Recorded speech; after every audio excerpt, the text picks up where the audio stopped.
Hi everyone, and welcome to Wood Property and welcome to our channel. Thanks for joining us today. We are right in the midst of the coronavirus or COVID-19 situation in relation to residential tenancies, and we're getting hammered with a lot of questions from different people about all sorts of things. So I thought, what better way to answer them for you than to bring the property management leaders, Kelly Thomas and Kirsten Brouwer, to you to answer all your questions. So hi Kelly. Hello. And hi Kirsten. Hey. How are you going, guys? You must be coming towards the end of your levels of patience and understanding with all of the stuff that you've been dealing with, are you? Not so much at the end, just each day's a different day, and we take it as we can and deal with what we've got and get thrown at, and sometimes we just get a spanner in the works with a different question that we hadn't had asked the day before. Yeah, I bet you are. So we're so thankful for your time. I know it's a very busy time for you, and we do appreciate it very much in coming to there. We have obviously been heartened by the level of understanding and generosity of so many of our tenants and so many of our owners, and it's just absolutely amazing. I think in times of hardship to see the human spirit rise to the surface, which we have done in the understanding that many people are working through very difficult times. So that is certainly heartening. We obviously understand that it's a period of immense stress, both financially and emotionally for many people. And we're trying as hard as we can, I know, to remove some of that stress as much as we can in providing people with information, but there's only so much that we can do in that regard. So let's get into the Q&A, guys. I think the format of this is let's sort of bring out some of the questions that we've heard from both owners and tenants and get your response to it, and hopefully that'll help everybody get a bit of an understanding. So one of the first questions I think we're going is whether we're still opening properties for lease for people to inspect. What's happening there? We are. We're just not doing them as the standard open for inspection that you would know. So we don't turn up and there's a long line of people out the front. Based on obviously the government restrictions, you can only have 2 people in an area at one time. So we're doing private inspections. So we're scheduling with our leasing manager, Tanya. She's turning up and she's showing through individual groups. Sort of in 10 or 15 minute increment time. So we're just doing one-on-one inspections. Okay, cool. So people can still book in a time and come to an inspection, yeah? Of course, on realestate.com, you can book in a time that suits your calendar. A lot of us are working from home now, so our lives have become a little bit more flexible than what we would usually have. So we're available Monday to Friday, 9 till 6 most days to show you through the properties. Okay, so if a current tenant's actually going to be moving out, people are going to be coming through their property to inspect for the inspection. What happens there? We're not showing properties with people still living in them. I don't think it's a reasonable expectation, and it certainly wouldn't appear safe to be allowing strangers into your space. Right. Okay. It seems pretty contrary to the information we're being given. So we're only advertising a property once it becomes vacant, to avoid any additional contact. Makes sense, for sure. And can people still move house? Can they get a furniture truck? What's the logistics? They can. We have been speaking with removalists in regards to this because we kind of wanted to know. We've got one removalist contact where they everything has to be put in one room. And that one room has to be sanitized, and then the removalist will only come to that one room in that house, and then they'll deliver it, and you just got to make sure you've got your labels on your stuff in that property to take to the next one, and they will do it. It's just it's contactless removing. Right. Okay. New. That is new. And what about owners corporations? Is there any different process in contacting an owners corporation to move in with access to lifts and different things, or? We were lucky enough prior to that, it was all very streamlined process, whether it's an app or an email through to the building manager and that sort of thing. As long as you're adhering to, a lot of the owners corporations have their rule obviously in place with 2 people in the lift at one time. As long as you're adhering to the individual building rules, then it's all good to go. Yeah. Obviously the financial pressure with a lot of people that have either had their work or lost their job, or they may think they lose their job, or they're getting reduced hours, or they've got a business that's coming under stormy weather, and it's putting a whole lot of financial pressure. So I guess, one of the questions that we're hearing, I think, Kirsten, a lot from tenants is can I get a rent reduction? Yeah, we're hearing it quite a bit. We're finding most of our landlords are pretty receptive to payment plans where tenants have been actually affected by COVID-19. Okay, so is that when you say a payment plan, does that mean I get free rent for a while, or how does that work? It's really dependent on your circumstance as well as the owner's circumstance. We've kind of got people at all ends of the spectrum. Some people have been quite minimally impacted and things are just going as business as usual. And we've also got people at the other end where two tenants and both have lost their jobs completely. So it really depends on what your circumstance looks like and what the owner's circumstance looks like as to what we can agree with all parties for you. Okay, so no one really knows how long this is going to go on. So how long a period can I negotiate? Is it 3, 6, 9, 12 months? What's the time frame? You go, Kirsten. You're having these questions a lot more with tenants. I wish I had the answer. We're kind of seeing updates some days. Yeah, some days we're seeing updates hourly. The situation's really changing, and at the moment, a month is a really short period of time. If you think a month ago, like today's the 9th, if we think a month ago, we were all still business as usual. Everybody was business as usual 1 month ago. So to be committing to or asking for anything probably more than about 2 months in advance is probably not quite fair. We're seeing most of our clients, the appropriate scenario is probably 2 months into the future and then monthly from there ongoing. We're probably likely to see not much change over the next month or so. But certainly 6 months, we're hoping that we'll be on the other side of this well and truly by 6 months. Yeah, for sure. I've heard, I saw a number of things saying that the moratorium on evictions for 6 months is not a moratorium on paying rent. Can you explain that to me? Correct. So that was probably something that the government didn't explain as well as we would have liked. So a moratorium on evictions is a delay. So for 6 months, if you have been financially affected by COVID-19, then although that the owner would still issue your notice to vacate, we cannot gain possession back of the property. So we can't effectively kick you out. Like in pretty straight, simple terms. That makes sense. Yep. For 6 months. That's not a moratorium on rents. You still have to continue to pay your rent as per your residential tenancy agreement. So as per your lease, the document that you signed when you moved into the property, that has an agreement in place that you pay your rent on its due date every month, fortnight, week, whatever your contract is, and you continue to pay your rent. It's a break on evictions. It's not on your rent payments. Okay, but if I've lost my job and I have no money to pay the rent, so is that payment plan, could that include actually catching up that rent, could it, at a later date or something? Oh, I see. That's it. So after that 6 months, if you've made payments that you can, and then we implement a payment plan after the fact. So it may end up being after 6 months, you're actually paying sort of 1.5 months rent to pay back what you've owed. Right. So how do I go about this? So I've lost my job. I can't pay the rent. What do I do? Just start paying less rent or something? What do I do? Pick up the phone, talk to us, call your property manager. There's a whole lot of questions that we'll have to go through and things that we'll have to ask of you and information that we'll need to prove and to support your application for hardship. But we can't do anything unless you're telling us. So we need to be able to be that mediator between you and the landlord and create a plan going forward that suits all people. Okay, so what sort of things do you need? Kirsten? We really want to get an understanding on what your situation is now. To get a really clear picture on that, the most useful stuff you can give us is firstly some time on the phone so we can have a chat to you. With so much emotion and things happening at the moment, it's really clear that it's obvious to us that we need to understand exactly what your life looks like and the changes and how they're impacting you. So what's helpful for us on that side is if we can get confirmation from your employer, or most employers are sending letters to state any changes in your employment, whether that's reduced hours, same hours but at reduced pay, temporarily stood down, or in some cases permanently stood down, whatever that looks like. If you can give us some evidence of that, as well as evidence of what your bank account situation looks like. So really we're not asking for any information that we didn't get at the beginning of your tenancy. So when you first moved into a property, or when any tenant first moves in, we want to see what their financial situation is and what their employment situation is, obviously among other things. So we're asking for this information to get an update on what your world looks like now. So we have the before, we now want to see what the current looks like. Because if you've still got the means to be able to continue to pay your rent, you should do so. We really want to help people that are in genuine hardship cases.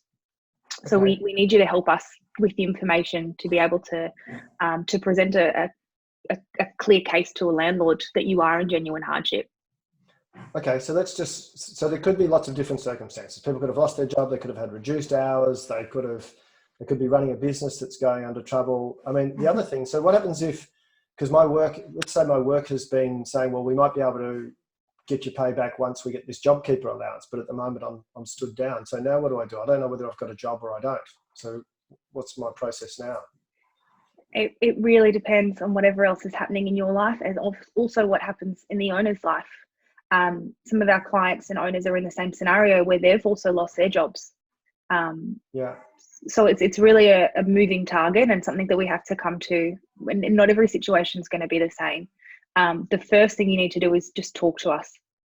We can't help if we don't know. Okay. We can't even open up the door to help you if we don't know. So if I just say, look, I can't pay my rent, I'm not going to give you all the forms and all the details, I'm just going to pay less rent. What does that mean? Does that mean I don't qualify for any of these situations? Why do I have to give you all the information? Why don't you just trust that I have lost my job? It would be great to.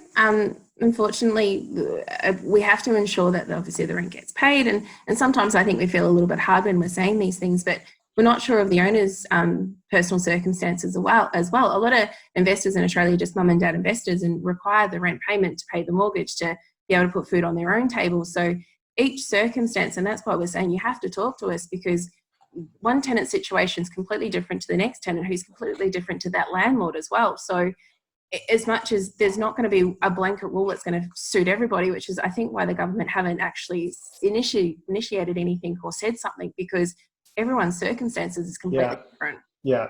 So I suppose if I'm sort of thinking aloud, if a business wants to get a JobKeeper allowance, they have to substantiate that they've been impacted. If an owner wants to get dispensation from their bank, they have to substantiate they've been impacted, et cetera, et cetera. That's it. Yes. So They've got to provide that evidence to the bank themselves as well. So the tenant therefore has to provide us evidence of their hardship, because just like that, the owner and the business owner, they all have to do these checks and these tests. Okay, that makes sense. So then the property manager is in a better position to be able to help them deal with all of the things. Okay, I got it. It makes it really difficult for us to negotiate on your behalf if we don't have the evidence to support it. Yeah. And I think, Kirsten, your summary of saying, it's exactly the same as when you went to apply for the rental property in the first place, with all of the financial and employment details that you needed then. It's a similar situation now. So I think another question that we've been asked is that they have come under financial hardship, but they're able to move in with a friend or with family or something else at the moment. And can they do that? Of course. So it really depends on your lease. So if you're still within a signed lease term, so within your lease is a current term, it hasn't expired yet, then it would be considered a lease break. And then we would say, pick up the phone and talk to your property manager and see what your circumstances are. Having a vacant property isn't the best, anything for the owner and for the tenant. If we want to keep you in the home, then we can negotiate that. If you are on a periodic lease, so month by month, then you can provide your agent with 28 days notice and you can vacate the property. What we're seeing is a lot of people are staying put because they're not too sure about what's going to happen. So they don't know what their circumstances are and things like that. So that's where communication is key at the moment, because we need to work through everyone's circumstances to make sure that both tenants and owners are in the best position they can be. Okay, so if I've still got 6 months left of my lease and I move out to go and live with my family, I'm still obliged to pay the rent on that property until it's released. Is that right? Yes, legally, as per your lease, yes. Yeah, okay, I got it. So that doesn't matter, sort of regardless of who I'm moving in with or how I'm doing that.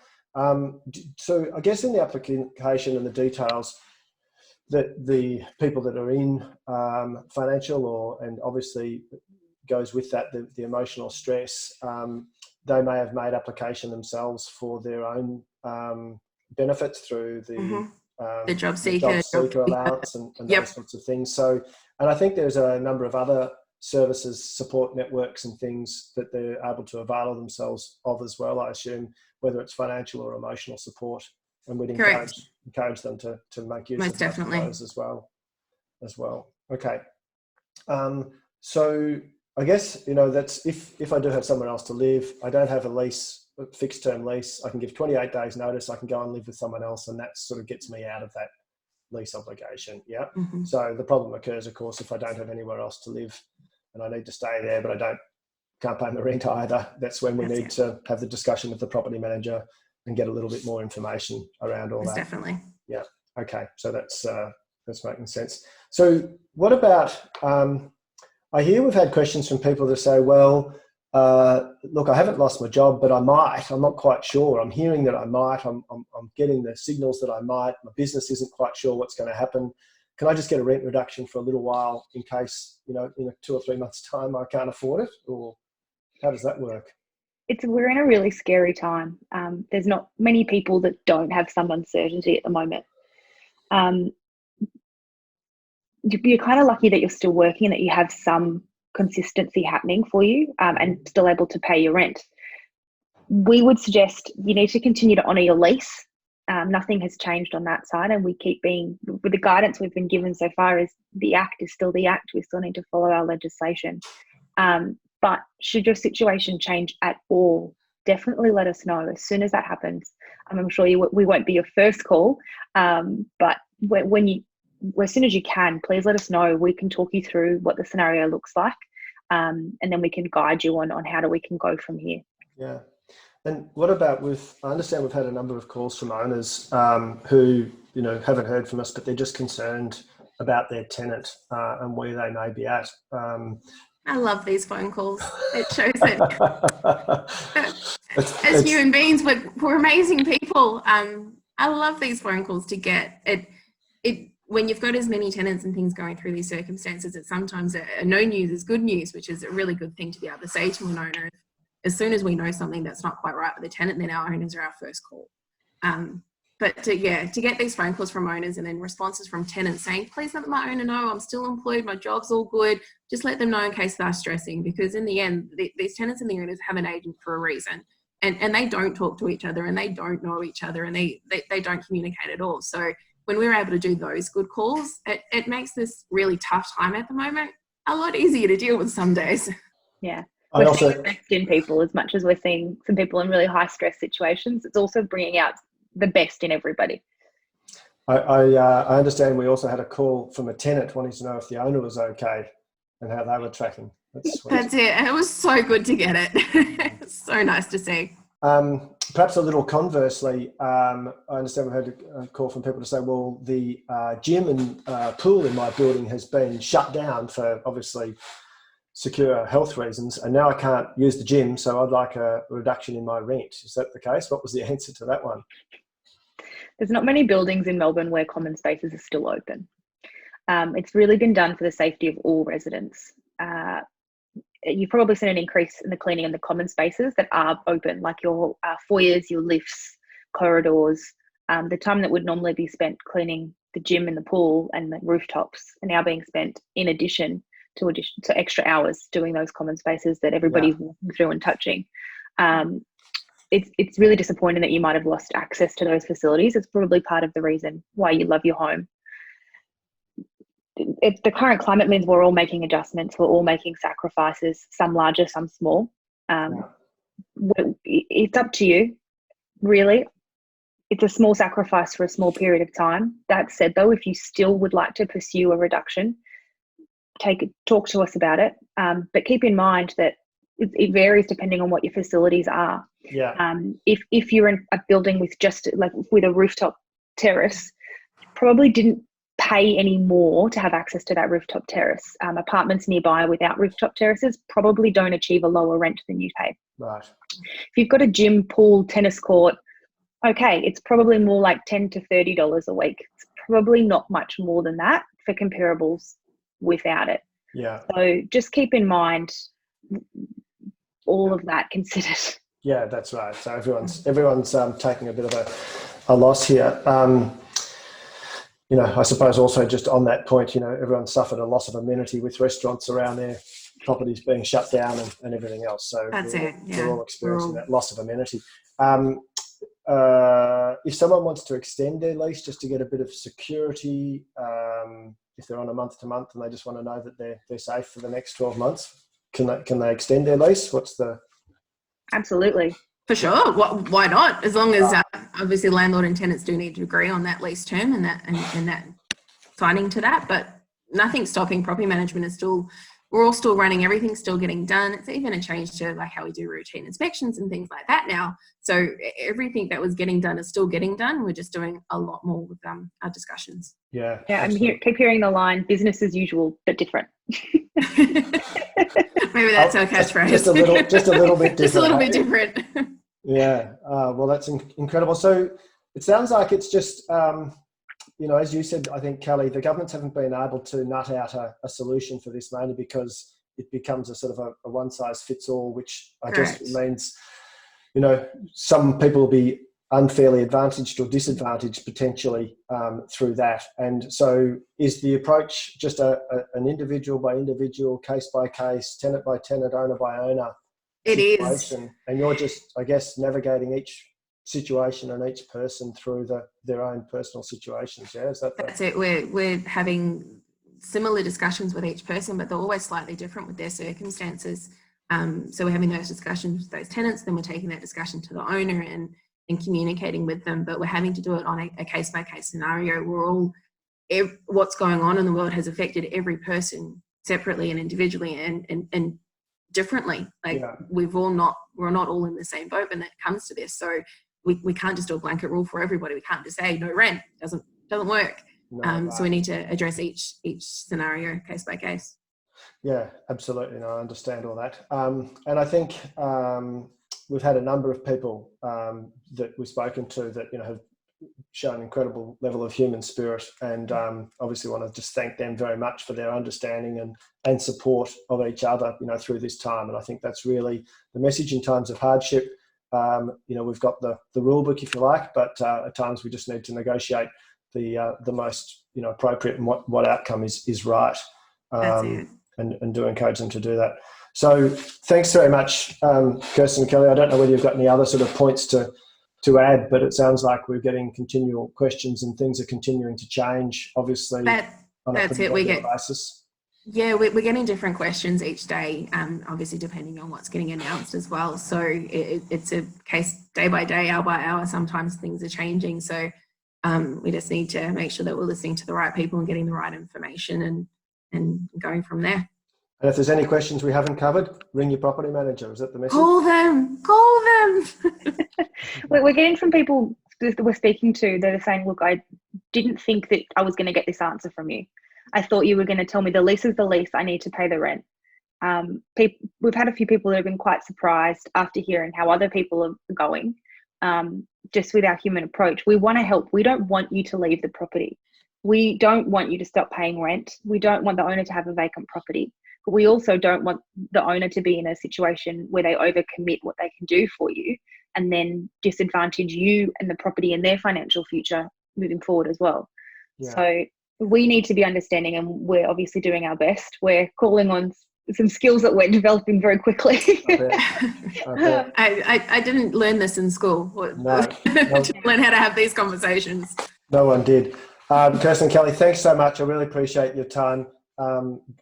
Well done on all of the work that you're doing in supporting both owners and tenants through a very difficult time. Thank you. And let's hope we get everyone through to the other side safely soon. Hopefully we will. Good on you. Thanks, guys.